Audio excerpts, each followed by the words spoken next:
এয়া আমি ইয়াতে উঠি বহি লৈছোঁ আৰু তাইক মই কৈ আছিলোঁ যে বন্ধ কৰ এতিয়া গাড়ীখন ষ্টাৰ্ট হ'ব।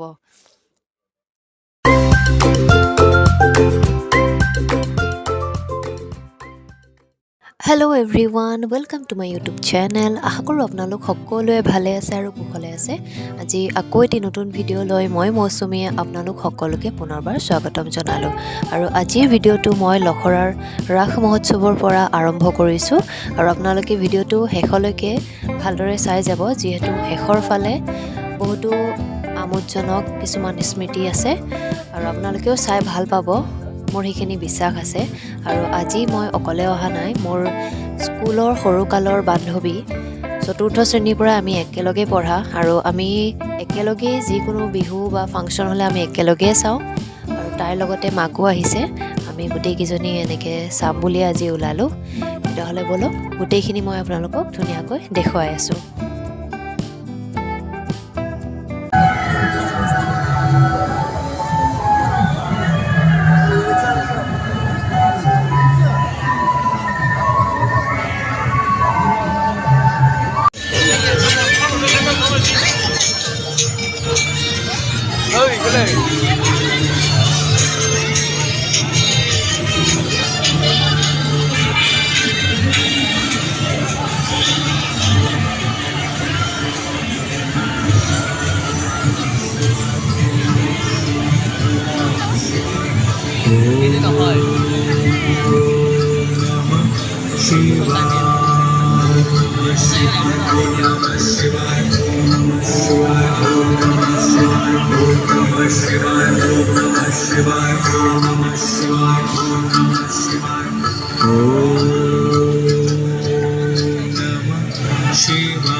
আজি কিছু পাকৰীয়া, কিয়নো ইমান মানুহ হৈছি, ইমান মানুহ বাপ্পা ঐ। খা তই স্পাইৰেল পটেটো, 50 টকাৰ স্পাইৰেল পটেটো।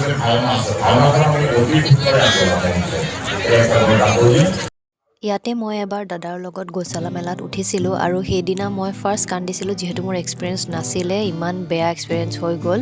আৰু আজি ইয়াতে যিহেতু ইমান বছৰৰ মূৰত পালোঁ তো আজি খুবেই উঠিব মন গৈ আছে যিমানে যি নকওঁ কিয় ডাঙৰ হৈছোঁ যদিও মানে কিছুমান বস্তু এৰিব নোৱাৰোঁ আৰু বিশেষকৈ বেলেগক দেখি কেনে নিজৰো খুবেই মন যায় চ' আজি মানে 100 টকাকৈ টিকট কাটি হ'লেও উঠিবলৈ কাৰণে ৰৈ আছিলোঁ আমি ইয়াতে এয়া আমি ইয়াতে উঠি বহি লৈছোঁ আৰু তাইক মই কৈ আছিলোঁ যে বন্ধ কৰ এতিয়া গাড়ীখন ষ্টাৰ্ট হ'ব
ৰাস আৰু মেলা চাই আমি বাহিৰলৈ ওলাই আহি এখন গাহৰি পোৰা দোকানৰ সন্মুখত ৰৈ আছিলোঁ আৰু নোখোৱাকৈ জানো ঘূৰি আহিব পাৰি সেইবাবে ভাবিলোঁ যে খাই বৈ আমি ঘৰমুৱা আহোঁ আৰু আজি ভিডিঅ'টো ইমানখিনিয়ে আছিলে ভিডিঅ'টো চাই আপোনালোকে কেনেকুৱা পালে নিশ্চয় কিন্তু লাইক কমেণ্ট শ্বেয়াৰ আৰু ছাবস্ক্ৰাইব কৰি জনাই দিব